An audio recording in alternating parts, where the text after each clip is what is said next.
Hello, everybody. My name is Abby, and I'm the Talking Book Librarian. We are back to our regularly scheduled programming. I'm not with Suzanne this week. We're doing an adult book, but thank you for joining us for our book talk series. These videos are recorded, and they'll be on the Indiana State Library's YouTube channel, as well as the Talking Book Facebook page, if you follow that. The purpose of these book talks is to provide book ideas for book clubs and to include questions for you to answer for yourself or in a book club setting. These videos will remain online probably forever or until online doesn't exist anymore. So you can decide to read these books whenever you would like. These books are a little bit newer, but that doesn't mean that you can't read them later.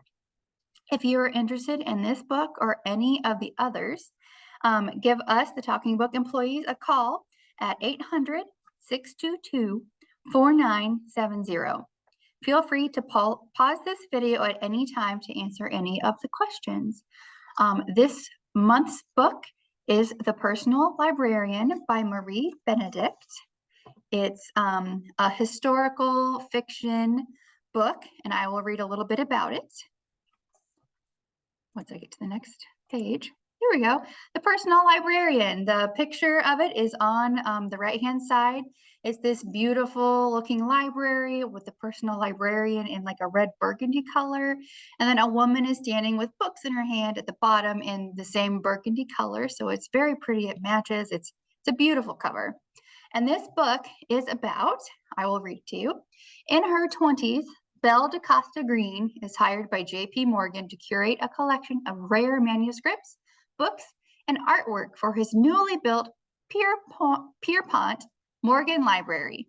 Belle becomes a fixture on the New York society scene and one of the most powerful people in the art and book world, known for her impeccable taste and shrewd negotiating for critical works as she helps build a world-class collection.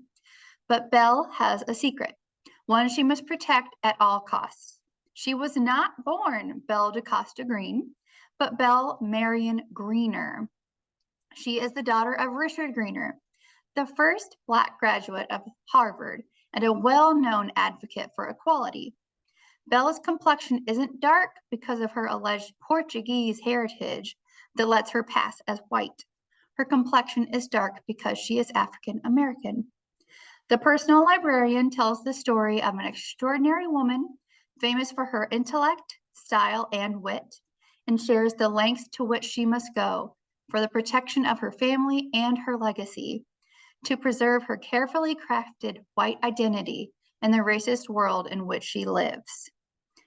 And then we will go on and I'll talk a little bit about the author. There's a picture of the author on the right. She has incredibly striking blue eyes and some freckles, and she is also wearing a blue shirt, which I think kind of helps her eyes pop a little bit. But about the author, Marie Benedict is a lawyer with more than 10 years experience as a commercial litigator at two of the country's premier law firms. While practicing as a New York City lawyer, Marie dreamed of a fantastical job unearthing the hidden historical stories of women, and finally found it when she tried her hand at writing. She embarked on a new thematically connected series of historical fiction, excavating the stories of important, complex, and fascinating women from the past. In her first co-written novel with the talented Victoria Christopher Murray, Marie released the New York Times best-selling and Good Morning America book club pick, The Personal Librarian. Writing as Heather Terrell, Marie also published the historical novels The Chrysalis, The Map Thief, and Bridget of Kildare. Marie's novels have been translated into 29 languages.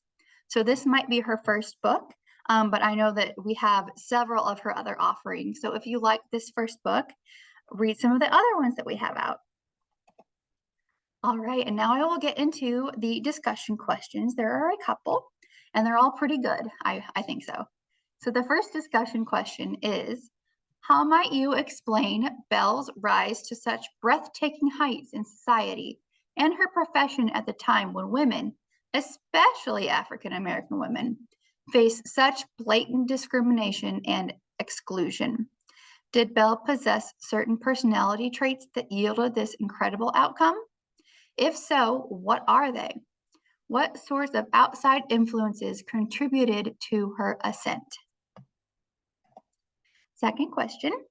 In some ways, Belle's parents had somewhat unique experiences or backgrounds for African American people during this time period. What kind of reaction did you have to her parents' histories? How might those histories have impacted Belle, even when she had not been told the details of her parents' pasts? Third question. How did you view Belle's relationship with her mother? Do you think Belle resented her mother, or did their relationship change over the course of the book, such that they came to a place of understanding? If so, what was Belle's turning point with her mother? Fourth question. How would you describe Belle's position among her siblings?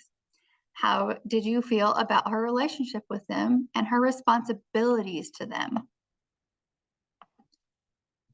What sort of reaction did you have to Belle's relationship with her father?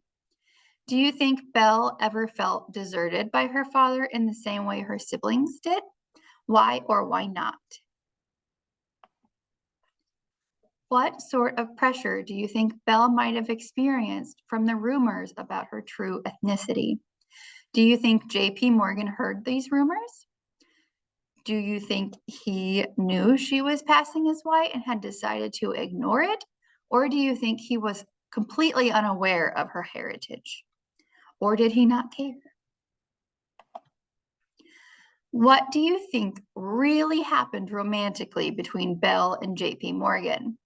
Do you agree with the portrayal in the book? How would you describe the attraction between Belle and Bernard Berenson? What were the attributes that drew them together and ultimately forced them apart? How did you feel about their relationship and Belle's ability to have a partner and a family of her own? What surprised you most about Belle's life or about her time period? How familiar were you with passing before reading this novel, Passing for White? How was your understanding of the reasons and sacrifices behind it altered after reading Belle's life? What sacrifices did Belle make by choosing to follow her mother's path? What advantages did she gain? Before reading this book, were you familiar with the Civil Rights Act of 1875 or the efforts towards equality that occurred during Reconstruction? Did you have any understanding of what transpired in the years after Reconstruction? What might have happened in the United States in the decades that followed if the Civil Rights Act of 1875, along with the many efforts at equality that occurred during Reconstruction, had not been overturned? How do the racial issues and events in the book relate to events happening today? In the end, do you think Belle was happy with her choices and decisions? Do you think she would have had done anything differently? And those questions are from a website, Reading Group Guides. They have a lot of really good questions if anybody ever decides that they want to do a book club and look them up. Readinggroupguides.com. And then usually you can search for whatever book you'd like. But that's where I got those questions from. And now I would like to provide a few of my own thoughts on the book. Overall, I enjoyed the book. I did feel it was a little bit long and maybe sometimes a little meandering, but really the focus was on Belle and her life, and I think that it delivered. I had never heard of her before, and as a librarian, I like to read about other librarians. She, of course, had a very unique take and unique life by passing for white and having to lie and tell people half truths to get through life. That couldn't have been easy. The romance with J.P. Morgan, I thought was a little maybe out there. I bet you he probably didn't really have much of a relationship with her other than a professional one. but I did enjoy that too. I thought that was well thought out and interesting, even though it might not have been true. And I also thought that it was, interesting of how she had to pass to be able to do what she wanted to do, that she was willing to kind of lie about herself and not feel like her true self, just to be able to do the job that she wanted to do and kind of just be in society. Because otherwise she probably would have been on the outskirts of that, which is extremely unfortunate, but it's a part of our history. So it was interesting to see a book from that perspective. So I really enjoyed it. It took me a while to read because it was kind of long, but it was good. So that's pretty much my thoughts on it. Our next book talk will be in November. We will be doing the a Matt Haig book. I can't remember what it's called. I think it's called The Midnight Library, maybe. It has a beautiful blue cover. And it's kind of not a science fiction, more like a fantasy, trying to relive your life type book. And that's a fiction one that we will be doing in November. So I will see everybody in November. Thank you for joining us, and I hope you enjoyed the book. Thank you.